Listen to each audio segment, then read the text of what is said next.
Hi hello ನಮಸ್ಕಾರ, welcome to Mister D Pictures. ಈ team ಹೆಸರು ತಿಮ್ಮನ ಮೊಟ್ಟೆಗಳು. ಸೊ ಈ ಟೀಮಲ್ಲಿ ಈ ಚಿತ್ರದಲ್ಲಿ ಕಾಣಿಸ್ಕೊಂಡಿರೋ ಒಂದು ಮುಖ್ಯ ಪಾತ್ರದಲ್ಲಿ ಆಶಿಕಾ ಅವರಿದ್ದಾರೆ. Ma'am welcome. Thank you. ಮತ್ತು ಈ ಮೂವಿಯ ಸಂಗೀತ ನಿರ್ದೇಶಕ ಮಾಡಿರೋ ಹೇಮಂತ್ ಅವರಿದ್ದಾರೆ. Sir welcome. ಸೊ ಈ ಥರ ಮೂವೀಸು ನೀವು ಮಾಡಿದಾಗ ನಿಮ್ಮನ್ನು ಎಲ್ಲಿ ಎತ್ಕೊಂಡು ಹೋಗುತ್ತೆ ಅಂತ ನೀವು ಅನ್ಕೋತೀರಾ ಆಶಿಕಾ ಮ್ಯಾಮ್? ಒಂದು ಆ್ಯಕ್ಟರ್ಸ್, ಒಂದು ಆರ್ಟಿಸ್ಟ್ ಜೀವನದಲ್ಲಿ ಅಥವಾ ಕರಿಯರಲ್ಲಿ ಎಲ್ಲ ಥರ ಪಾತ್ರಗಳು ಆ್ಯಂಡ್ ಎಲ್ಲ ಥರ ಮೂವೀಸ್ ಮಾಡೋದು ತುಂಬ ಮುಖ್ಯ ಆಗುತ್ತೆ. ಆ್ಯಂಡ್ ಎಸ್ಪೆಷಲಿ ಇವಾಗ ನೀವು ತೊಗೊಂಡ್ರೆ ಇವತ್ತು ಗಿರೀಶ್ ಕಾಸರವಳ್ಳಿ ಸರ್ ಬಂದಿದ್ದು, ಹೌದು, ಅವ್ರದ್ದು ದ್ವೀಪ ಮೂವಿ ನಾನು ತುಂಬ ಸತಿ ನೋಡಿದ್ದೀನಿ. ಎಷ್ಟು ಸತಿ ನೋಡಿದ್ರೂ ಅದು ಬೋರ್ ಆಗಲ್ಲ. ಅದೊಂದು ಮೈಲ್ ಸ್ಟೋನ್ ಆಗಿ ನಿಲ್ಲುತ್ತೆ.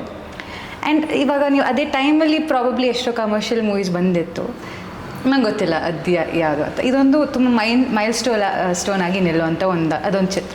ಸೊ ಇಲ್ಲಿ ನಾವು ತಿಮ್ಮನ ಮೊಟ್ಟೆಗಳು ತಗೊಂಡಾಗ ಇದೊಂದು ಕಮರ್ಷಿಯಲ್ ಚಿತ್ರ ಅಲ್ಲ ಡೆಫಿನೆಟ್ಲಿ, ಬಟ್ ಇದು ಒಂದು ಮೈಲ್ ಸ್ಟೋನ್ ಆಗಿ ನಿಲ್ಲುವಂಥ ಒಂದು ಸಿನಿಮಾ ಆಗ್ಬೋದು ನನ್ನ ಕರಿಯರ್ಗೆ. ಸೊ ಆ ಥರ it's a very beautiful addition to my career ಅನಿಸುತ್ತೆ. ಇವಾಗ ನಿಮ್ಮ ಪಾತ್ರ ನೋಡ್ತಾ ಹೋದರೆ ಕಾಡು ಪ್ಲಸ್ ನಾಡು ಎರಡು ಮಿಶ್ರಿತವಾಗಿದೆ. ಸೊ ನಿಮ್ಮಲ್ಲಿ ಎಷ್ಟು ಕಾಡಿಗೆ ಪ್ರೀತಿ ಹುಟ್ಟಾಕಿದೆ ಮೂವಿ ಪಾತ್ರ ಮಾಡ್ತಾ? ಆ್ಯಕ್ಚುಲಿ ನಾನು ಮೂಲತಃ ತೀರ್ಥಹಳ್ಳಿ ಮಲೆನಾಡು ಸೈಡ್ ಇದೆ, ಅಂದರೆ ಬೆಳೆದಿದ್ದೆಲ್ಲ ಬೆಂಗಳೂರು. ಸೊ ಅಜ್ಜಿ ಮನೆ ನೆನ್ನೆನು ಹೋಗಿ ಬಂದೆ. ಸೊ ನನಗೆ ಹೆಂಗಿತ್ತಂದರೆ ವಾಪಸ್ಸು ಊರಿಗೆ ಹೋಗೋ ಥರ. ಆ್ಯಂಡ್ ಅಲ್ಲಿ ಕಾಡು ಆಗಲಿ, ಆ ನೇಚರ್ ಆಗಲಿ, ನೀವು ಮೂವಿ ನೋಡ್ದಂಗೆ ಎಷ್ಟು ಬ್ಯೂಟಿಫುಲ್ಲಾಗಿ ಕಾಣಿಸುತ್ತೆ. ಫುಲ್ ಗ್ರೀನರಿ ಆ್ಯಂಡ್ ಲೊಕೇಶನ್ಸ್ ಆಗಲಿ. So it was very beautiful. And even shooting process ಕೂಡ ಅಷ್ಟೇ ಚೆನ್ನಾಗಿತ್ತು. ಸೊ ಆ ಥರ ಇತ್ತು. ಸರ್, ಇವಾಗ ನೀವು ಮ್ಯೂಸಿಕ್ ಮಾಡ್ತಿದ್ದೀರಾ ಅಂದಾಗ there is one magic which is building up. So 9 ಚಿತ್ರಗಳಲ್ಲಿ ನಾವು ನೋಡಿರೋ ಅಂಥ ಹೇಮಂತೆ ಬೇರೆ, ಈ ಚಿತ್ರದಲ್ಲಿ ನಾವು ಕೇಳಿಸ್ಕೊಂಡಂಥ ಹೇಮಂತೆ ಬೇರೆ. ಆ್ಯಕ್ಚುಲಿ ಅಲೆಮಾರಿಯ ಅದೊಂದು ಸಾಂಗಲ್ಲಿ ಕೆಲವೊಂದು ಟ್ಯೂನ್ಸು ತುಂಬ ಕಾಡುತ್ತೆ. ಸೊ ನೀವು ಮಾಡಬೇಕಂದಾಗ ಅದು ನಿಮ್ಗೆ ಎಷ್ಟು ಕಾಡಿತ್ತು? ಅಂದರೆ ಫಸ್ಟ್ ನನಗೆ ರಕ್ಷಿತ್ ಸರ್ ಹೇಳಿದ್ದೆ, ಒಂದು ಸಾಂಗ್ಸಲ್ಲಿ ಒಂದು ಮೇನ್ ಸಾಂಗ್ ಅವ್ರು ಸರ್ಚಿಗೆ ಹೋಗೋಕೆ ಬರೋ ಸಾಂಗ್ ಅಂತ. ಸೊ ಅದಕ್ಕೆ ಒಂದು ಹಾಂಟಿಂಗ್ ಟ್ಯೂನ್ ಬೇಕು ಅಂತ ಹೇಳಿದ್ರು. ಸೊ ಅದ್ರ ಮೇಲೆ ಫಸ್ಟ್ ವರ್ಕ್ ಮಾಡಿದ್ದು. ಯಾವಾಗ ಒಂದು ಟ್ಯೂನ್ ಕಂಪೋಸ್ ಮಾಡಿದ್ಮೇಲೆ ರ್ಯಾಂಡಮ್ ಟೈಮಲ್ಲಿ ಅದು ವಾಪಸ್ ನಿಮ್ಮ ತಲೆಗೆ ಬರುತ್ತಲ್ಲ, ಆವಾಗ ಒಂದು ಕೈಂಡ್ ಆಫ್ ಫೀಲಿಂಗ್ ಬರುತ್ತೆ. ಐ ಥಿಂಕ್ ಇದು ವರ್ಕೌಟ್ ಆಗುತ್ತೆ. ಸೊ ಜನರಲಿ ನಾನು ಮಾಡಿದ ಕೂಡಲೇ ಸಾಂಗ್ ಕಳಿಸಲ್ಲ, ಮಾಡಿ ಒಂದು 2 ದಿನ ಬಿಟ್ಟು ಯಾವಾಗ ತಲೆಗೆ ನನಗೆ ಆಟೋಮೆಟಿಕ್ ಬಂತು ಅಂದರೆ. So B G M wise ಎಲ್ಲ ಇಷ್ಟು ಪ್ಯೂರಾಗಿ ಆ ವಾಟರ್ ಸೌಂಡ್ಸ್ ಆಗಿರ್ಬೋದು, ಅದನ್ನೆಲ್ಲ ನೀವು ಮಾಡ್ತಾ ಹೋದಾಗ ನಿಮ್ಮ ಗಮನದಲ್ಲಿ ನೀವು ಒಬ್ಬರು ಮಲೆನಾಡಿನ ಇದಾಗಿ ಸೊ ನಿಮಗೆ ಎಷ್ಟು ಖುಷಿ ಕೊಡ್ತಿತ್ತು? ಮತ್ತು ಈ ಮೂವಿಯಲ್ಲಿ ನಿಮ್ಮನ್ನು ನೀವು ಕೇಳಿಸ್ಕೊಂಡಾಗ ಎಷ್ಟು ಒಂಥರ you can see yourself from inside ಅನ್ನೋ ಥರ ಹೇಗೆ ಅನ್ನಿಸ್ತದೆ? ಅದೇ ಇವ್ರು ಹೇಳ್ದಂಗೆ ನಾನು Dweepa movie fan. So Girish sir ಜೊತೆ ನೋಡಿದ ಒಂದು ಸರಿಯಲ್ ಎಕ್ಸ್ಪೀರಿಯನ್ಸ್ ಅಲ್ಲ ಆಗ್ಬಿಟ್ಟು ಅವ್ರ ಜೊತೆ ಕೂತ್ ನೋಡಿದಾಗ. So thanks to Rakshit sir first of all. And secondly ಮಲೆನಾಡವ್ರಾಗಿರೋದ್ರಿಂದ ಒಂದಷ್ಟು ವಿಚಾರದಲ್ಲಿ ನಮಗೆ ಈಸಿ, ಬಿಕಾಸ್ ಆ ಕಲ್ಚರು, ಆ ಸೌಂಡ್ ಟೆಕ್ಸ್ಚರ್ ನಮಗೆ ಗೊತ್ತಾಗುತ್ತೆ ಹೆಂಗಿರ್ಬೇಕು ಅಂತ. ಆ್ಯಂಡ್ ರಕ್ಷಿತ್ ಸರ್ ಜೊತೆ ಇದೊಂದು 3ನೇ ಫಿಲ್ಮ್. ಸೊ ಅವ್ರಿಗೆ ಎಷ್ಟು ಬೇಕೋ ಎಷ್ಟು ಬೇಡ ಅಂತ ಒಂದು ಲೆವೆಲ್ಗೆ ಐಡಿಯಾ ಇತ್ತು. ಬಟ್ ಆದ್ರೂ ನಾನು ಜಾಸ್ತಿ ಮಾಡಿದ್ದೆ, ಅವ್ರು ಅದನ್ನೆಲ್ಲ ತೆಗೆಸಿದ್ರು. ಬಿಕಾಸ್ ನೇಚರ್ ಸೌಂಡ್ ಡಾಮಿನೇಟ್ ಆಗಬೇಕು, ನೇಚರ್ ರಿಲೇಟೆಡ್ ಮೂವಿ. ಆ್ಯಂಡ್ ನೀವು ಥ್ರೂ ಔಟ್ ಅಬ್ಸರ್ವ್ ಮಾಡಿದ್ರು ಎಲ್ಲೂ ಮ್ಯೂಸಿಕ್ ಡಾಮಿನೇಟ್ ಆಗಿ ಬರೋಲ್ಲ, ಬಟ್ ಗೊತ್ತಾಗುತ್ತೆ ಮ್ಯೂಸಿಕ್ ಇದೆ ಅಂತ, ಆ ಥರ ಬೇಕು ಅಂತ. ಸೊ ಅದನ್ನು ತಲೆಯಲ್ಲಿ ಇಟ್ಕೊಂಡು ಮಾಡಿರೋ ಸಿನಿಮಾ. ಆ್ಯಂಡ್ ಸರಿ, ನೀವು ಹೇಳ್ತಿದ್ದಂಗೆ ಅಲೆಮಾರಿ ಹಾಡು ತುಂಬ ಬ್ಯೂಟಿಫುಲ್ ಆಗಿ ಬಂದಿದೆ, ಅದನ್ನೇ ಹೇಳ್ತಾ ಇದ್ದೆ. It's very nice. So ma'am, ಇವಾಗ ಇನ್ನೊಂದು ಮೇಜರ್ ಕ್ವಶನ್ ಇದು, ಡೈರೆಕ್ಟ್ರು ಎಷ್ಟು ಕಾಟ ಕೊಟ್ಟಿದ್ದಾರೆ ಕಾಡಲ್ಲಿ ಅಲ್ಲಿ? ಡೈರೆಕ್ಟರ್ ಕಾಟ ಕೊಟ್ಟಿಲ್ಲ ನನಗೆ. ನಿಮಗೆ ನೀವು ಯಾವುದೋ ಟ್ರೆಕ್ಕಿಗೆ ಅಥವಾ ಏನು ಮಾನ್ಸೂನಲ್ಲಿ ಹೋದಾಗ ನಿಮ್ಗೆ ಗೊತ್ತಿರುತ್ತೆ, ಇದು ಲೀಚಸ್ ಇರುತ್ತೆ, ಇಂಬ್ಳಗಳು, ಅದಂತೂ ಸಿಕ್ಕಾಪಟ್ಟೆ ಕಾಟ ಕೊಟ್ಟಿದೆ ನಮ್ಗೆ ಎಲ್ರಿಗೂ. ಎಲ್ಲ ರಕ್ತ ಸುರಿಸಿ ನನಗೆ ಹೆಂಗಾಗಿತ್ತು ಅಂದರೆ, ನಂಗೆ ತುಂಬ ಭಯ ಲೀಚಸ್ ಅಂದರೆ. ಸೊ ನೀವು ನೋಡಿದಾಗ ಬೂಟ್ಸ್ ಇತ್ತಲ್ಲ, ಸೊ ಅದೊಂದು ಸೇವಿಯರು. ಸ್ನೇಕ್ ಸ್ಟಿಕ್ ಇತ್ತಲ್ಲ, ನಾನು ಅದರಲ್ಲಿ ಸ್ನೇಕ್ಗಿಂತ ಲೀಚಸ್ ಓಡಿಸೋ ಕೆಲಸ ಮಾಡ್ತಾ ಇದ್ದೆ. ಸೊ ಅದು ತೊಂದರೆ ಕೊಟ್ಟಿರೋದು. ಅದರ್ವೈಸ್ ಅಗೇನ್ ರೇನ್ ಆಗಲಿ, ಆ ರೇನ್ ಎಫೆಕ್ಟ್ ಆಗಲಿ, ತುಂಬ ಸತಿ ರೈನ್ ಎಲ್ಲ ಹಾಕಿದ್ದಾರೆ ನೋಡಿ. ಅದಾದಮೇಲೆ ನನಗೆ ಒಂದು ವಾರ ಹುಷಾರಿರಲಿಲ್ಲ ಫುಲ್ಲು. ಸೊ ಆ ಥರ ತೊಂದರೆ ಆಗಿದೆ. But shooting wise it was very ತುಂಬ ಚೆನ್ನಾಗಿತ್ತು ಸರ್. ಓಕೆ, ನಿಮ್ಮ ಮತ್ತು ಸುಚೇಂದ್ರ ಸರ್ ಅವರ ಕಾಂಬಿನೇಷನಲ್ಲಿ ಸೊ ಒಬ್ಬರು ಲೆಜೆಂಡ್ರಿ ಆ್ಯಕ್ಟ್ರು, ಸೊ ಅವ್ರ ಮುಂದೆ ನೀವು ನಟನೆ ಮಾಡುವಾಗ ನಿಮ್ಮ ಎಕ್ಸ್ಪೀರಿಯನ್ಸ್ ಹೇಗಿತ್ತು? ನನಗಂತೂ ತುಂಬ ಖುಷಿ ಆಯಿತು ಆ್ಯಕ್ಚುಲಿ ಸುಚೇಂದ್ರ ಪ್ರಸಾದ್ ಸರ್ ಇದ್ದಾರೆ ಅಂತ. ಬಿಕಾಸ್ ಎಷ್ಟು ಎಕ್ಸ್ಪೀರಿಯನ್ಸ್ ಇದೆ, ಅವರ ಭಾಷೆ ಕೇಳಿದ್ರೆ ಲೈಕ್ ತುಂಬ ಸ್ವಚ್ಛವಾಗಿರುವಂಥ ಭಾಷೆ. ಒಂದೊಂದ್ಸತಿ ನಮ್ದೆಲ್ಲ ತುಂಬ ಕಲಬೆರಿಕೆ ಕನ್ನಡ ಅನಿಸುತ್ತೆ, ಅರ್ಥನೇ ಆಗಲ್ಲ ಒಂದೊಂದ್ಸತಿ ಸರ್ ಹೇಳ್ತಿರೋದು, ಆ ಥರ ಆಗುತ್ತೆ. ಬಟ್ ಹೆಂಗೆ ಅನಿಸ್ತು ಅಂದರೆ ಎಷ್ಟು ಬ್ಯೂಟಿಫುಲ್ ಆಗಿ, ಎಷ್ಟು ಸ್ಪಾಂಟೇನಿಯಸ್ ಆಗಿ ತಗೊತಾರೆ ಕ್ಯಾರೆಕ್ಟರ್ ಆಗಲಿ, ಲೈನ್ಸ್ ಆಗಲಿ, ತುಂಬ ಕಲಿಯೋದಕ್ಕೆ ಸಿಕ್ತು ನನಗಂತೂ. ನಾನು ಅವ್ರನ್ನ I was like observing, okay sir ಹೆಂಗೆ ತೊಗೊತಿದ್ದಾರೆ, ಹೆಂಗೆ ಮಾಡ್ತಿದ್ದಾರೆ. ಸೊ ಆ ಥರ ನಂಗೆ ತುಂಬ ಕಲಿಯೋಕ್ಕೆ ಸಿಕ್ತು. ಶೋರ್. ಹೇಮಂತ್ ಅವರು ರಕ್ಷಿತ್ ಅವರ ಕಾಂಬಿನೇಷನಲ್ಲಿ ಏನೋ ಒಂದು ಮ್ಯಾಜಿಕ್ ಈ ಮೂವಿ ಮೂಲಕ ತರ್ಬೋದು ಅಂತ ನಿಮಗೆ ಯಾವತ್ತನ ಅನಿಸುತ್ತಾ? ಸೊ ರಕ್ಷಿತ್ ಅವ್ರು ನಿಮಗೆ ಕತೆ ನರೇಟ್ ಮಾಡಿದಾಗ ಸೊ ಈ ಮೂವಿಗೆ ನನ್ನ ಮ್ಯೂಸಿಕಲ್ಲಿ ಏನೋ ಒಂದು ಮ್ಯಾಜಿಕ್ ನಾನು ತರ್ಬೋದು, ಎಲ್ಲರನ್ನೂ ಕಾಡು ಸಾಂಗ್ ಮಾಡ್ಬೋದು ಅಂತ. ನನಗೆ ಕಾರ್ ಸಾಂಗ್ ಮಾಡೋಕೆ ಆಪ್ಷನ್ ಇದ್ದಿದ್ದು ಒಂದೇ ಸಾಂಗ್, ಅದೇ ಮಾಡಿ ಅದು ನಿಮ್ಗೆ ಇಷ್ಟ ಆಗಿದ್ದ ನನಗೆ ಅದೊಂದು ವಿನ್ ಅನಿಸ್ತು. ಸೊ ನನ್ನ ಪ್ರಿಫರೆನ್ಸ್ ಇದ್ದಿದ್ದು ಮೈನ್ ಅದೊಂದೇ ಸಾಂಗಿಗೆ. ಲೈಕ್ ಈ ಸಾಂಗ್ನ ಹೆಂಗಾದ್ರೂ ಮಾಡಿ, ಈ ಒಂದು ಕ್ಲೈಮ್ಯಾಕ್ಸ್ ಅಲ್ಲಿ ಅದು ಪ್ಯಾಥೋ ಸಾಂಗ್ ಬಂದ್ರು ಜನರಲಿ ಕ್ಲೈಮ್ಯಾಕ್ಸ್ ಪ್ಯಾಥೋ ಇರುತ್ತೆ. ಬಟ್ ಒಂದು ಈ ನಿಗೂಢತೆ ಇರೋ ಸಾಂಗ್ನ ಉಳಿಸ್ಬೇಕು ಅನ್ನೋ ಒಂದು ಇದರಲ್ಲಿ ಮಾಡಿತ್ತು. ಆ್ಯಂಡ್ ರಕ್ಷಿತ್ ಸರ್ ಜೊತೆ ಆ್ಯಕ್ಚುಲಿ 3ನೇ ಫಿಲ್ಮ್ ಇದು, ಒನ್ ಟೇಕ್ ಆಫ್ ಆಗಿಲ್ಲ, ಬಟ್ ಸೆಕೆಂಡ್ ಎಂಥ ಕತೆ ಮರೆಯ ಬಂತು. ಸೊ ಅಲ್ಲೂ ಅದು ಒಂದು ಸಾಂಗ್ ಚೆನ್ನಾಗಿ ಕ್ಲಿಕ್ ಆಗಿತ್ತು. ಸೊ ಅದೊಂದು ನಂಬಿಕೆ ಇತ್ತು, ಓಕೆ ಸರ್ ಜೊತೆ ವರ್ಕ್ ಮಾಡಿದರೆ, ಬಿಕಾಸ್ ಅವ್ರಿಗೆ ಮ್ಯೂಸಿಕ್ ಟೇಸ್ಟ್ ಚೆನ್ನಾಗಿದೆ, ಅವರೇ ಲಿರಿಸಿಸ್ಟ್ ಆಗಿರೋದ್ರಿಂದ ಅವ್ರಿಗೆ ನೀಟಾಗಿ ಗೊತ್ತು ಯಾವುದು ವರ್ಕೌಟ್ ಆಗುತ್ತೆ ಅಂತ. ಸೊ ನಮ್ಮ ಇನ್ನೊಂದು ನನ್ನ ಆವಾಗಲೇ ಸರ್ಗೂ ಕೂಡ ಕೇಳಿದೆ, ಕಮರ್ಷಿಯಲ್ ಮೂವೀಸ್ ಇವಾಗಿನ ಟ್ರೆಂಡಲ್ಲಿ ಈ ಮೂವಿ ಎಷ್ಟು ಎತ್ತಿಡಿಬೋದು?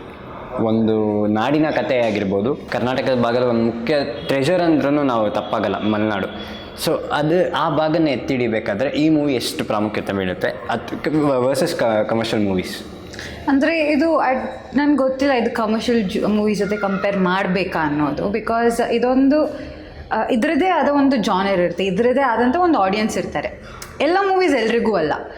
ಕೆಲವೊಬ್ಬರಿಗೆ ಕಮರ್ಷಿಯಲ್ ಮೂವೀಸೇ ಇಷ್ಟ ಆಗಲ್ಲ. ಆ್ಯಂಡ್ ಕೆಲವೊಬ್ಬರಿಗೆ ಇದು ತುಂಬ ಚೆನ್ನಾಗಿ ಫಿಲ್ಮ್ ಫೆಸ್ಟಿವಲ್ ಸರ್ಕ್ಯೂಟ್ ಆಗಲಿ ಅಥವಾ ಫ್ಯಾಮಿಲಿ ಆಡಿಯನ್ಸ್ಗಾಗಲಿ it's very clean movie. And ಮಕ್ಕಳು ಕೂಡ ತುಂಬ ಚೆನ್ನಾಗಿ ನೋಡಬಹುದಾದಂಥ ಒಂದು ಸಿನಿಮಾ.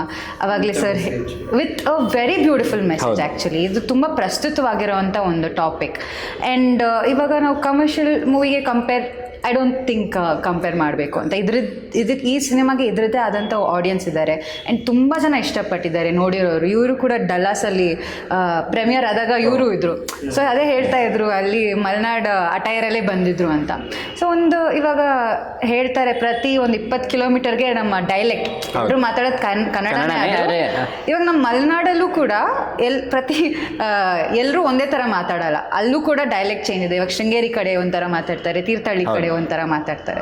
ಸೊ ಅಲ್ಲಿಗೆ ಬಂದಾಗ ಈ ಸಿನಿಮಾ ತಿಮ್ಮನ ಮೊಟ್ಟೆಗಳಲ್ಲಿ ಯೂಸ್ ಮಾಡಿರುವಂಥ ಭಾಷೆ ನಮ್ಮ ಮಲೆನಾಡು ತೀರ್ಥಹಳ್ಳಿ ಭಾಷೆ. ಸೊ ಆವಾಗಲೇ ಹೇಳ್ತಾ ಇದ್ದಂಗೆ ಎಲ್ಲ ಭಾಷೆಗಳು ರೆಪ್ರೆಸೆಂಟ್ ಆಗೋದು ತುಂಬ ಮುಖ್ಯ ಆಗುತ್ತೆ ಒಂದು ರೀಜನ್ಗಾಗಲಿ ಒಂದು ಸ್ಟೇಟ್ಗಾಗಲಿ. ಸೊ ಅಲ್ಲಿ ತಿಮ್ಮನ ಮೊಟ್ಟೆಗಳು ತುಂಬ ಬ್ಯೂಟಿಫುಲ್ ಆಗಿ ಎದ್ದು ನಿಲ್ಲುತ್ತೆ. ಇನ್ನೊಂದು ಮೂವಿಯಲ್ಲಿ ತುಂಬ ಎಮೋಷನ್ಸ್ ಇದೆ.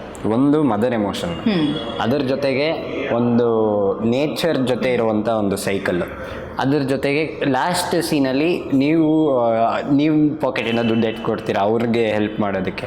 ಸೊ ಒಂದು ಹೆಲ್ಪಿಂಗ್ ನೇಚರ್ ಆಗಿರ್ಬೋದು, ಈ ಥರ ಎಮೋಷನ್ಸ್ ತುಂಬಿಕೊಂಡಿದ್ದಾಗ ನೀವು ಆ್ಯಕ್ಟಿಂಗ್ ಮಾಡಬೇಕಾದ್ರೆ ನಿಮ್ಗೆ ಎಷ್ಟು ಈಸಿ ಆಯಿತು ಅಥವಾ ಎಷ್ಟು ಖುಷಿ ಆಯಿತು ಅಥವಾ ಎಷ್ಟು ಕಷ್ಟ ಆಯಿತು? ಬಿಕಾಸ್ ನೀವು ಕೇಳಿದ್ದು ಪ್ರಶ್ನೆಗೆ, ಇಲ್ಲಿ ಹಿತ ಅನ್ನೋ ಕ್ಯಾರೆಕ್ಟರ್ ಒಂದು ನಾಡಿಂದ ಕಾಡಿಗೆ ಬಂದು ಇದೊಂದು ಯುನೀಕ್ ಪ್ರೊಫೆಷನ್ ಆ್ಯಕ್ಚುಲಿ. ಇವಾಗ ಯಾರಿಗೇ ಆಗಲಿ ಇವಾಗ ಸ್ನೇಕ್ ರಿಸರ್ಚ್ ಮಾಡುವಂಥದ್ದು ಇತ್ತೀಚೆಗೆ, ಬಿಕಾಸ್ ನಮ್ಮ ಕಾಳಿಂಗ ಸರ್ಪ ಇರೋದು ಅತಿ ಹೆಚ್ಚು ವೆಸ್ಟರ್ನ್ ಘಾಟ್ಸಲ್ಲಿ. ಸೊ ಅದು ರೀಜನ್ ಸ್ಪೆಸಿಫಿಕ್. ಸೊ ಅದನ್ನು ಎಲ್ಲರೂ ಮಾಡೋಕ್ಕಾಗಲ್ಲ, ಅದು ತುಂಬ ಪ್ಯಾಷನ್ ಇಟ್ಕೊಂಡು ಬರ್ತಾರೆ. ಸೊ ಆ್ಯಂಡ್ ಇದೊಂದು ಫೀಮೇಲ್ ಪರ್ಸ್ಪೆಕ್ಟಿವ್, ಅದೊಂದು ಬ್ಯೂಟಿಫುಲ್ ಆಗಿ ಅವರು ಕ್ಯಾರೆಕ್ಟರ್ ಡೆವಲಪ್ ಮಾಡಿದ್ದಾರೆ ರಕ್ಷಿತ್ ಸರ್. ಬಿಕಾಸ್ ಆರಾಮಾಗಿ ಒಂದು ಮೇಲ್ ಟೀಮೇ ಮಾಡ್ಬೋದಿತ್ತು, ಅದರಲ್ಲಿ ಒಂದು ಫೀಮೇಲ್ ರೆಪ್ರೆಸೆಂಟೇಷನ್ ಇರಬೇಕು ಅಂತ. ಸೊ ಬಿಕಾಸ್ ಆ ಥರ ಇದ್ದಾರೆ ತುಂಬ ಜನ. ಸೊ ಅದು ಮಾಡಿದ್ದಾರೆ. ಆ್ಯಂಡ್ ಇಲ್ಲಿ ಈ ಕಥೆಯಲ್ಲಿ ಏನಾಗುತ್ತೆ, ಹಿತ ಅನ್ನೋ ಪಾತ್ರ ಥ್ರೂ ಔಟ್ ಅವಳು ಕೂಡ ಒಂದು ತುಂಬ ಮೆಚ್ಯೂರ್ಡ್ ಆಗಿ ತುಂಬ ಎಂಪತಿ ಇರೋವಂಥ ಒಂದು ಕ್ಯಾರೆಕ್ಟರ್. ನೀವು ನೋಡ್ತಾ ಹೋದರೆ ಅವಳು ಹೇಗೆ ಇವಾಗ ಅವಳು ಹಳ್ಳಿಗಳ ಜೊತೆ ಹಳ್ಳಿಯಲ್ಲಿರೋರ ಜೊತೆ ಕನೆಕ್ಟ್ ಆಗೋಕ್ಕೆ ಟ್ರೈ ಮಾಡ್ತಾಳೆ ಪ್ರತಿ ಸರ್ತಿ ಕೂಡ. ಎಲ್ಲೂ ಒಂದು ಕಡೆನೂ ವಾಯ್ಸ್ ರೇಸ್ ಮಾಡೋದಾಗ್ಲಿ ಏನೂ ಇಲ್ಲ. ತುಂಬ ಒನ್ ಸೀನ್ ವೆಂಕಟಯ್ಯ ಜೊತೆ ಮಾತಾಡೋದು ಬಿಟ್ರೆ ಬೇರೆ ಕರೆಕ್ಟ್. ಸೊ ಬಿಕಾಸ್ ಅವಳಿಗೆ ಅಲ್ಲಿ ಯಾಕಂದ್ರೆ ಅದು ತಿಮ್ಮನ್ ಜೊತೆ ಕನೆಕ್ಟ್ ಆಗಿರ್ತಾಳೆ ತುಂಬ ಅವಾಗ. That innocence. ಕರೆಕ್ಟ್, ಆ ಇನ್ನೋಸೆನ್ಸ್. ಇವ್ರು ಅದನ್ನ ಬಿಕಾಸ್ ಇವ್ರು ಅವ್ರಿಗೆ ಹೆಲ್ಪ್ ಮಾಡಿಲ್ಲ, ಮತ್ತು ಅವರಿಗೆ ಏನೋ ಹೇಳ್ತಾ ಇದ್ದಾರೆ ಅನ್ನೋ ಕಾರಣಕ್ಕೆ ಆಗಲಿ. ಸೊ ಅವಳು ಹೇಗೆ ಹಳ್ಳಿಗಳು ಅಲ್ಲಿರೋ ಜನ ಜೊತೆ ಕನೆಕ್ಟ್ ಆಗ್ತಾಳೆ, ತಿಮ್ಮಂಗೆ ಹೇಗೆ ಸಪೋರ್ಟ್ ಮಾಡ್ತಾಳೆ, ತಿಮ್ಮ ಅನ್ನೋದು ಎಷ್ಟು ಮುಗ್ಧ ಅಂತ ಗೊತ್ತಾದ್ಮೇಲೆ ಇವಳು ಅವನಿಗೆ ಅವ್ರಿಗೆ ಹೇಗೆ ಸಪೋರ್ಟ್ ಮಾಡ್ತಾಳೆ ಅನ್ನೋದು ತುಂಬ ಮುಖ್ಯ ಆಗುತ್ತೆ. ಆ್ಯಂಡ್ ಇಲ್ಲಿ ತುಂಬ ರಿಯಾಕ್ಷನ್ಸ್ ಇಂಪಾರ್ಟೆಂಟ್ ಆಗುತ್ತೆ, ಬಿಕಾಸ್ ಇದು ಮೇನ್ ಹೋಗೋದು ತಿಮ್ಮ ಅನ್ನೋ ಕ್ಯಾರೆಕ್ಟರ್ ಮೇಲೆ ಆಗಿರೋದ್ರಿಂದ. ಆ್ಯಕ್ಷನ್ ಆ್ಯಂಡ್ ರಿಯಾಕ್ಷನ್ ಇರೋದ್ರಿಂದ ಇಲ್ಲಿ ಆ್ಯಕ್ಷನ್ ಮೇಜರ್ ಆ ಕಡೆಯಿಂದ ಇದ್ದರೆ ನನಗೆ ರಿಯಾಕ್ಷನ್ಸ್ ಅತಿ ಹೆಚ್ಚು ಇತ್ತು.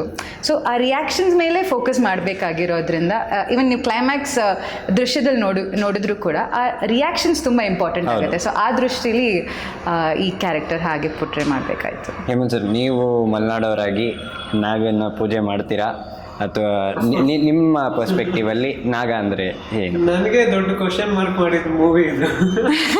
ಬಿಕಾಸ್ ನಾನು ಹಾರ್ಡ್ ಕೋರ್ ಇದನ್ನೆಲ್ಲ ಬಿಲೀವರ್ ನಾನು. ಬಟ್ ಇದೇ ಒಂದು ಎರಡನೇ ಪರ್ಸ್ಪೆಕ್ಟಿವ್ ತಂದಿಟ್ಟಿದ್ದೆ ರಕ್ಷಿತ್ ಸರ್. ಈ ಥರ ವಿಷಯಕ್ಕೆಲ್ಲ ವಾದ ಕೇಳಿದ್ರೆ ನಾನು ಫಸ್ಟ್ ಹೋಗ್ತೇವೆ ಏನು ಯಾರು ಹೇಳಿದ್ದು ಹಿಂಗೆ ಅಂತೆಲ್ಲ.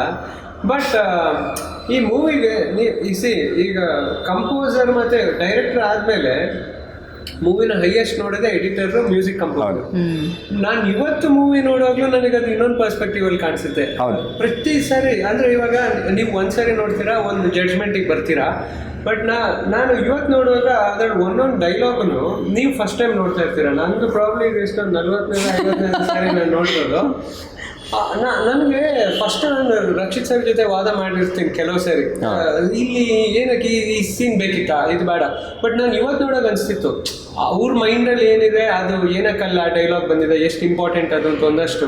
ಸೊ ಇದ್ಯಾಕೆ ಹೇಳ್ತಿದ್ದೀನಿ ಅಂದರೆ, ನಾವು ಫಸ್ಟ್ ಟೈಮ್ ನೋಡಿದ ಕೂಡಲೇ ಕೆಲವು ಸರಿ ಇದು ಏನಕ್ಕೆ ಇದು ತೆಗಿಬೋದಿತ್ತಲ್ಲ ಅನ್ಸ್ಬೋದು. ಬಟ್ ಏನಕ್ಕೆ ಅವ್ರು ಇಟ್ಟಿದ್ರು ಅಂತ ಅದು ಬರುತ್ತೆ, ಅವ್ರ ಪರ್ಸ್ಪೆಕ್ಟಿವ್ ಮ್ಯಾಟರ್ ಆಗುತ್ತೆ. ಕರೆಕ್ಟ್. ಸೊ ಅಷ್ಟು ಸರಿ ನೋಡಿ ನನಗೂ ಆ್ಯಕ್ಚುಲಿ ಇದು ಮೂಢನಂಬಿಕೆ ಅದು ಎಸ್ಪೆಷಲಿ ಒಂದು ಶಾರ್ಟ್ ಬರುತ್ತೆ ನಾನು ಡಿಸ್ಕ್ಲೋಸ್ ಮಾಡಲ್ಲ ಮಧ್ಯದಲ್ಲಿ. ಸೊ ಆ ಶಾರ್ಟ್ ಎಲ್ಲ ಬಂದಾಗ ನಾನು ಅಂದ್ಕೊಂಡೆ, ಹೌದಲ್ಲ, ಲೈಕ್ ಇವನಿಗಿದು ಆ್ಯಕ್ಚುಯಲ್ ಕನ್ಫ್ಯೂಷನಾ ಅಥವಾ ಮೂಢನಂಬಿಕೆಯಿಂದ ಹೆದರಿ ಹಿಂಗೆ ಆಗ್ತಾ ಇದೆಯಾ. ಆ್ಯಂಡ್ ಅವರು ಯಾವ ಥರ ಒಂದು ದ್ವಂದ್ವತೆಯಲ್ಲಿ ಇರ್ತಾರಲ್ಲ, that is I think Malenadu majority ನಾವೆಲ್ಲರೂ ಅದರಲ್ಲಿ ಇದ್ದೀವಿ. ಯಾವ್ದು ನಂಬಬೇಕು, ಇದನ್ನು ನಂಬೇಕಾ ಇದು ನಂಬೇಕಾ ಗೊತ್ತಾಗಲ್ಲ ಅಂತ. ಸೊ ಇಬ್ರಿಗೂ ಇದು ಕ್ವಶನ್ನು. ಸೊ ದೊಡ್ಡವರು ಏನೇನು ರೂಲ್ಸ್ ಆ್ಯಂಡ್ ರೆಗ್ಯುಲೇಷನ್ಸ್ ಮಾಡಿರ್ತಾರೋ ಅದು ಪ್ರಕೃತಿಗೆ ಉಳ್ಸೋಕ್ಕೋಸ್ಕರನೇ ಮಾಡಿದ್ದದು, ಮತ್ತು ನಾವು ಅದನ್ನು ಚೇಂಜ್ ಮಾಡ್ತಾ ಇದ್ದೀರಿ ಅಂತ ಅನ್ನಿಸ್ತಿದ್ಯಾ ಇಲ್ವಾ, ಅಥವಾ ಅವ್ರ ದಾರಿ ನಡೆದಂಗೆ ನಾವು ನಡಿಬೇಕು ಅಂತ ಅನ್ಸುತ್ತಾ? ಇವಾಗ ನಾವು ಏನೇನು ನೋಡೋದು, ನಾನು ಏನಕ್ಕೆ ಈ ಕ್ವಶನ್ ಕೇಳಿದ್ದು ಅಂದರೆ, ಮೇಯ್ನಾಗಿ ವೆಂಕಟಯ್ಯ ಅವ್ರ ಕ್ಯಾರೆಕ್ಟರ್ ಬಂದ ಒಂದು ಇದು ಹೇಳಿದಾಗ ನನಗೆ ಆ ಥಾಟ್ ಬಂತು. ಏನಕ್ಕೆ ದೊಡ್ಡವರು ಏನೋ ಒಂದು ಹೇಳಿದ್ದಾರೆ ಅಂದಾಗ, so there must be a reason behind that. So ಆ ವಿಚಾರವಾಗಿ ನನಗೆ ಕೇಳಿದ್ದು. ರೈಟ್. ಈಗ ನಾವು ಕಾಡು ಏನಕ್ಕೆ ಎಷ್ಟೊಂದು ಉಳಿದಿದೆ ಅಂದರೆ ಇವಾಗಲೂ ಕೂಡ, ಬಿಕಾಸ್ ಅಲ್ಲೊಂದು ನಾಗರ ಬನ ಇರ್ಬೋದು, ಅಥವಾ ಅಲ್ಲೇನೋ ಚೌಡಿ ದೇವ್ರು ಇರ್ಬೋದು, ಯಕ್ಷ ಇರ್ಬೋದು, ನಮ್ಮೂರ ಕಡೆ ಅದೆಲ್ಲ ದೇವ್ರು ಇರುತ್ತೆ. ಸೊ ಅದು ಒಂದೊಂದು ಸತಿ ಏನಾಗುತ್ತೆ, ನಾವು ಸೈಂಟಿಫಿಕ್ಕಾಗಿ ಲಾಜಿಕಲಿ ಯೋಚನೆ ಮಾಡ್ತೀವಿ, ಇಲ್ಲಾಂದರೆ ಇಮೋಷ್ನಲಿ ಯೋಚನೆ ಇಲ್ಲಿ ಬಂದಿರೋದು ಇಮೋಷ್ನಲ್ ಥಿಂಕಿಂಗ್ ಅಲ್ವಾ. ಬಟ್ ಸೈಂಟಿಫಿಕ್ ಕೂಡ ಇಂಪಾರ್ಟೆಂಟ್. ಅವಾಗಲೇ ಗೌರಿ ಸರ್ ಹೇಳ್ತಾ ಇದ್ರು, ಇವಾಗ ಹಾವು ಕಚ್ಚಿದ್ರೆ ನಮಗೆ ವ್ಯಾಕ್ಸಿನ್ ಬೇಕು, ಅದು ಸೈಂಟಿಫಿಕಲಿನೇ ಸಾಧ್ಯ ಅಲ್ವಾ. ಆದರೆ ಆವಾಗಿನ ಕಾಲದಲ್ಲಿ ನೇಚರ್ ಥ್ರೂ ಮಾಡ್ತಿದ್ರಲ್ಲ, ಅದೇ ರೀತಿ ಅಗೇನ್ ಇವಾಲ್ವ್ ಆಗ್ತಾ ಇದೆ, ಎಲ್ಲ ಕೂಡ ಇವಾಲ್ವ್ ಆಗ್ತಾ ಇರೋದ್ರಿಂದ. ಸೊ ಎರಡೂ ತುಂಬ ಇಂಪಾರ್ಟೆಂಟ್. ಇವಾಗ ನಾವು ಅದು ಬೇಕು ಇದು ಬೇಕು ಅನ್ನೋದಕ್ಕಿಂತ ಎರಡರದ್ದು ಗೋಲ್ ಸೇಮ್. ಆ್ಯಕ್ಚುಲಾಗಿ ಎರಡರದ್ದು ಗೋಲ್ ಸೇಮ್, ಎರಡು ಬೇರೆ ರೀತಿಯಿಂದ ಅಲ್ಲಿ ಹೋಗಿ ತಲುಪ್ತಾ ಇದೆ ಅಷ್ಟೇ. ಸೊ ಅವಾಗ ಎರಡೂ ಇಂಪಾರ್ಟೆಂಟ್ ಆಗುತ್ತೆ ಅಂತ ನಂಗೆ ಅನಿಸುತ್ತೆ. ಸರ್ ನಿಮ್ಮ ಅಭಿಪ್ರಾಯ? ನನ್ನ ಅಭಿಪ್ರಾಯ ಅದೇ ಸರ್, ಲೈಕ್ ಒಂದಷ್ಟು ವಿಚಾರ ಕ್ವಶನ್ ಮಾಡುವಂಥದ್ದಿದೆ. ಬಟ್ ಈ ಕೆಲವರು ಅತಿ ಬುದ್ಧಿಜೀವಿಗಳು ಅಂತಾರಲ್ಲ, ಅತಿ ಆಗಕ್ಕೆ ಹೋಗಬಾರ್ದು ಅಂತ ನನ್ನ ಪರ್ಸ್ಪೆಕ್ಟಿವ್ ಅಷ್ಟೇ. ಇವಾಗ ಕೆಲವೊಂದು ಕ್ವಶನ್ಸ್ಗಳು ಮಾಡೋದು ಸರಿ, ಅದಕ್ಕೆ ಆನ್ಸರ್ ಸಿಕ್ಕಿದ ಮೇಲೆ ಅದು ಜೆನ್ಯೂನ್ ಆಗಿ ಆನ್ಸರ್ ಕರೆಕ್ಟ್ ಇರುತ್ತೆ. ಅದು ಕೆಲವ್ರಿಗೆ ಇನ್ನೂ ಸ್ವಲ್ಪ ಅತಿಶಯೋಕ್ತಿ ಇರುತ್ತೆ.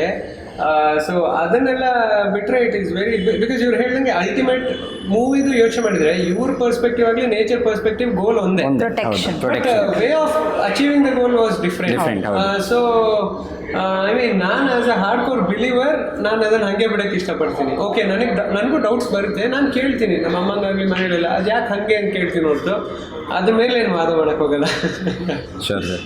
ಮ್ಯಾಮ್, ಇನ್ನೊಂದು ಕ್ವಶನ್ ನಿಮಗೆ ಇದು ಏಕೆಂದರೆ ನೀವು ಆಲ್ರೆಡಿ ಹೇಳಿದಾಗೆ ನೀವು ಮಲೆನಾಡವರೇ, ಸೊ ಬೆಂಗಳೂರಿಗೆ ಬಂದಿದ್ದೀರಾ. ಸೊ ಬೆಂಗಳೂರಿಂದ ಮಲೆನಾಡಿಗೆ ವಾಪಸ್ ಹೋದಾಗ ನಿಮಗೆ ಎಷ್ಟು ಫ್ರೆಶ್ನೆಸ್ ಸಿಗುತ್ತೆ? ತುಂಬ ಸಿಕ್ಕಾಬಟ್ಟೆ. ಇವಾಗ ನಿನ್ನೇನು ಊರಿಂದ ವಾಪಸ್ ಬಂದೆ, ಅಲ್ಲಿ ಹೆಂಗಂದರೆ ನಿಮಗೆ ಅಷ್ಟು ಗಾಡಿಗಳು ಕಾಣಿಸಲ್ಲ, ಜನ ಕಾಣಿಸಲ್ಲ, ಆ್ಯಂಡ್ ಕಿವಿಗೆ ಯಾವಾಗಲೂ ಪ್ರಕೃತಿ ಸೌಂಡ್ ಮ್ಯೂಸಿಕ್ ಯಾವಾಗಲೂ ಆಗ್ದಂಗೆ ಇರುತ್ತೆ. Very pleasant. ಆ್ಯಂಡ್ ನೋಡ್ದಲ್ಲೆಲ್ಲ ಹಸಿರು. ಇವಾಗ ಬೇರೆ ಮಳೆಗಾಲ, ಸೊ ತುಂಬ ಚೆನ್ನಾಗಿತ್ತು. ಆ್ಯಂಡ್ ನಿನ್ನೆ ವಾಪಸ್ ಬರ್ತಾನೆ ತುಂಬ ಜನ ಕಾಣಿಸ್ತಿದೆ, ತುಂಬ ಗಾಡಿಗಳು ಕಾಣಿಸ್ತಿದೆ. ಇವನ್ ಏರ್ ಉಸಿರಾಡೋ ಗಾಳಿ ಕೂಡ ತುಂಬ ಡಿಫ್ರೆನ್ಸ್ ಅನಿಸುತ್ತೆ. ಹೌದು, ಇಲ್ಲಿ ಬರೀ ಗಾಡಿಗಳ ಸೌಂಡು, ಹಾರ್ನ್ ಸೌಂಡ್, ಇವಾಗ ಹಾರ್ನ್ ಸೌಂಡ್ಸು ಆ ಥರ ಕೇಳಿಸ್ತಾ ಇರುತ್ತೆ. ಸೊ ಆ ಲೆವೆಲ್ಗೆ ನಮ್ಮ ಮೈಂಡ್ಗೆ ಅದು ಎಷ್ಟು ಡಿಫ್ರೆನ್ಸ್ ಅನಿಸುತ್ತೆ ಅಂದರೆ ಅಲ್ಲಿ ಕಾಮಾಗಿ ಶಾಂತವಾಗಿರುತ್ತೆ. ಇಲ್ಲಿ ಸ್ವಲ್ಪ ಗಡಿಬಿಡಿ ಅಥವಾ ಇವಾಗ ನಾವು ಟ್ರಾಫಿಕ್ಕು ಆ ಥರ ಎಲ್ಲ ಅನಿಸುತ್ತೆ. ಸೊ ಈ ನಾಡು ಮತ್ತು ಕಾಡಿನ ಮಧ್ಯೆ ಇಬ್ಬರು ಇದ್ದಾಗ, ಸೊ ನಿಮ್ಮ ಪರ್ಸ್ಪೆಕ್ಟಿವಲ್ಲಿ ನಿಮಗೆ ಯಾವ್ದು ಬೆಟರ್ ಅನಿಸುತ್ತೆ? ಇನ್ನೊಂದು ನಾವು ಉಳಿಸೋದು ಒಂದು ಕಡೆ ಬೆಟರಾ ಅಥವಾ ನಮ್ಮ ಇಷ್ಟದ ಪ್ರಕಾರ ನಾವು ನಡ್ಕೊಂಡು ಹೋಗೋದು ಬೆಟರ್? ಆ್ಯಕ್ಚುಲಿ ನಮ್ಮ ಇಷ್ಟದ ಪ್ರಕಾರ ನಾವು ಮಾಡಿದರೆ ಈ ಟ್ರಂಪ್ ಮಾಡಿದಾಗುತ್ತೆ. ಪ್ಲಾಸ್ಟಿಕ್ ಸ್ಟ್ರಾ ಬ್ಯಾನ್ ಆಗಿದ್ದನ್ನ ವಾಪಸ್ ತೊಗೊಂಬಂದರು. ಅವ್ರು ಏನು ಹೇಳಿದರು ಸ್ಟೇಟ್ಮೆಂಟಲ್ಲಿ, ಲೈಕ್ ನನಗೆ ನನ್ನ ಪ್ರಿಫರೆನ್ಸ್ ಮುಖ್ಯ ಅಂತ. ಸೊ ಅವರು they don't care about next. ಇನ್ನೊಂದು ಸರ್ ಏನು ಹೇಳಿದರು, ಇವ್ರು ಯಾವಾಗಲೇ ಹೇಳಿದರು ನೇಚರ್ಗೆ ನಾವು ಬೇಡ, ನಮಗೆ ನೇಚರ್ ಬೇಕು. ಇವಾಗ ಯೋಚನೆ ಮಾಡಿ, ಡೆಲ್ಲಿಲೆಲ್ಲ ಏರ್ ಕ್ವಾಲಿಟಿ ಏನಾಗಿದೆ ಅಥವಾ ಬೇರೆ ಯಾವುದೇ ಡೆವಲಪ್ ಸಿಟಿಲಿ ಏನಾಗಿದೆ, ಇದು ನಮ್ಮಿಂದನೇ ಆಗಿರೋದು. ನಾವು ಇನ್ನೂ ಆರೋಗ್ಯನ್ಸಲ್ಲಿ ನಾವು ಹಂಗೆ ಇರ್ತೀವಿ ಅಂದರೆ ಸರಿ, ಒಂದು ಸಿಲಿಂಡ್ರ್ ಆಕ್ಸಿಜನ್ ಸಿಲಿಂಡ್ರಿಂದ ಹಾಕ್ಕೊಂಡು ಓಡಾಡ್ಕೊಂಡು ಅದೇ ಲೈಫ್ ಲಾಂಗ್ ಆಗುತ್ತೆ. ಅದೊಂದು. ಆ್ಯಂಡ್ ಇಟ್ಸ್ ವೆರಿ ಸ್ಯಾಡ್ ನಾವು ಮಾಡ್ತಿರೋದು. ಆ್ಯಂಡ್ ಮನುಷ್ಯನ್ ನಮ್ಗೆ ಯಾರಿಗೂ ಗಿಲ್ಟು ಇಲ್ಲ ಆ್ಯಕ್ಚುಲಿ. ಏನು ಮಹಾ ಆಗುತ್ತೆ ಅಂದ್ಕೊಂಡಿರ್ತೀವಿ. But every small thing matters. ನಾನು ಫಸ್ಟ್ ಆಫ್ ಆಲ್ ನೇಚರ್ ಅಭಿಮಾನಿ. ಸೊ ಡೆಫಿನೆಟ್ಲಿ ಅದಕ್ಕೋಸ್ಕರ ಈ ಮೂವಿ ಮೂಲಕ ಜನಕ್ಕೆ ನೀವು ತಲುಪ್ತಾ ಇದ್ದೀರಾ. ಸೊ ಕನ್ನಡ ಜನತೆಗೆ ನೀವೇ ಕರೆದುಬಿಡಿ. ಓಕೆ, ಇದೇ 27ನೇ ತಾರೀಕು, ಜೂನ್ 27ನೇ ತಾರೀಕು ಸಿನಿಮಾ ರಿಲೀಸ್ ಆಗ್ತಾ ಇದೆ. So Bhoomika theatre, main theatre, ಅದರ ಜೊತೆಗೆ ಹಲವಾರು ಮಲ್ಟಿಪ್ಲೆಕ್ಸ್ಗಳಲ್ಲೂ ರಿಲೀಸ್ ಆಗ್ತಾ ಇದೆ. ನೀವು ಪರಿಸರ ಪ್ರೇಮಿ ಆಗಿದ್ದರೆ ಖಂಡಿತವಾಗ್ಲೂ ಈ ಸಿನಿಮಾ ನಿಮ್ಗೆ ಇಷ್ಟ ಆಗುತ್ತೆ. ಆ್ಯಂಡ್ ಮಕ್ಕಳಿಗೂ ತುಂಬ ತೋರಿಸ್ಬೇಕಾಗಿರುವಂಥ ಒಂದು ಸಿನಿಮಾ, ಆ್ಯಂಡ್ ಫ್ಯಾಮಿಲಿ ಆಡಿಯನ್ಸ್ ಕೂತು ನೋಡಬಹುದಾದಂಥ ಒಂದು ಬ್ಯೂಟಿಫುಲ್ ಅತ್ಯುತ್ತಮ ಚಿತ್ರ. ಆ್ಯಂಡ್ ಈ ಥರ ಸಿನಿಮಾಗಳು ಇನ್ನೂ ಬರಬೇಕು, ಜನರಲ್ಲಿ ಅರಿವು ಮೂಡಬೇಕು, ಆ್ಯಂಡ್ ಒಂದು ಕಾನ್ವರ್ಸೇಷನ್ ಶುರು ಆಗಬೇಕು. ಯೋಚನೆ ಏನೋ ಮಾಡೋಕ್ಕೆ ಹೋದಾಗ ಓಕೆ, ಇದ್ರ ಬಗ್ಗೆ ನಾವು ಗಮನ ಕೊಡಬೇಕು ಅಥವಾ ಚೇಂಜ್ ಏನೋ ಒಂದು ಆಗಬೇಕು ಅನ್ನೋ ಒಂದು ದೃಷ್ಟಿಕೋನ ಡೆಫಿನೆಟ್ಲಿ ಸಿನಿಮಾ ಮೂಲಕ ಬರುತ್ತೆ. ಆ್ಯಂಡ್ ಆವಾಗಲೇ ರಕ್ಷಿತ್ ಸರ್ ಹೇಳ್ದಂಗೆ ಜನರಿಗೆ ಡೆಫಿನೆಟ್ಲಿ ಇಷ್ಟ ಆಗೇ ಆಗುತ್ತೆ. ಆ್ಯಂಡ್ ಸೊ ಹಾಗಾಗಿ 27 ದಯವಿಟ್ಟು ನಿಮ್ಮ ಹತ್ತಿರದ ಚಿತ್ರಮಂದಿರಕ್ಕೆ ಬಂದು ಸಿನಿಮಾನ ನೋಡಿ. ನೀವು ಸೊ ಅವ್ರು ಹೇಳಿದಂಗೆ ಸೇಮ್ ಕಾಪಿ. ಇದು ಅಂದರೆ ಇದು ಬರೀ ಮಲ್ನಾಡವ್ರಿಗೆ ಸೀಮಿತ ಆಗಿರೋ ಫಿಲ್ಮ್ ಅಲ್ಲ, ಮನುಷ್ಯನ ಕುಲಕ್ಕೆ ಸೀಮಿತ ಆಗಿರೋ ಫಿಲ್ಮ್. ಬಿಕಾಸ್ ಇವಾಗ ಒಂದು ಹಾವು ಅಂತ ಈ ಸಿನಿಮಾಲ್ಲಿ ತೋರಿಸಿದ್ರೆ, ಇವಾಗ ನಾವು ಎಷ್ಟೋ ಜನ ಇಲ್ಲಿಂದ ಸಿಟಿಯಿಂದ ಊರ ಕಡೆ ಎಲ್ಲ ಹೋದಾಗ ಪ್ಲಾಸ್ಟಿಕ್ ಬಿಸಾಕೋದಾಗಲಿ ಎವ್ರಿಥಿಂಗ್, ಅದು ಒಂದು ಸ್ಮಾಲ್ ಕಾಂಟ್ರಿಬ್ಯೂಷನ್ ಕೆಟ್ಟದಕ್ಕೆ. ಸೊ ಈ ಥರ ಸುಮಾರು ಅರಿವನ್ನು ಈ ಫಿಲ್ಮಿಂದ ತಿಳ್ಕೊಬೋದು. ಸೊ ಆ್ಯಂಡ್ ಡೆಫಿನೆಟ್ಲಿ ಟೈಮ್ ಅಂತೂ 2 hour ಎಂಜಾಯ್ ಮಾಡ್ತೀರಾ. 2 hour 1.25 ಗಂಟೆ 100% ಎಂಜಾಯ್ ಮಾಡ್ತೀರಾ. ಇಲ್ಲ ಫ್ಯಾಮಿಲಿ ಸಮೇತ ನೋಡುವಂಥ ಸಿನಿಮಾ, ಬನ್ನಿ ನೋಡಿ ಎಂಜಾಯ್ ಮಾಡಿ. Thank you so much. Thank you. Thank you.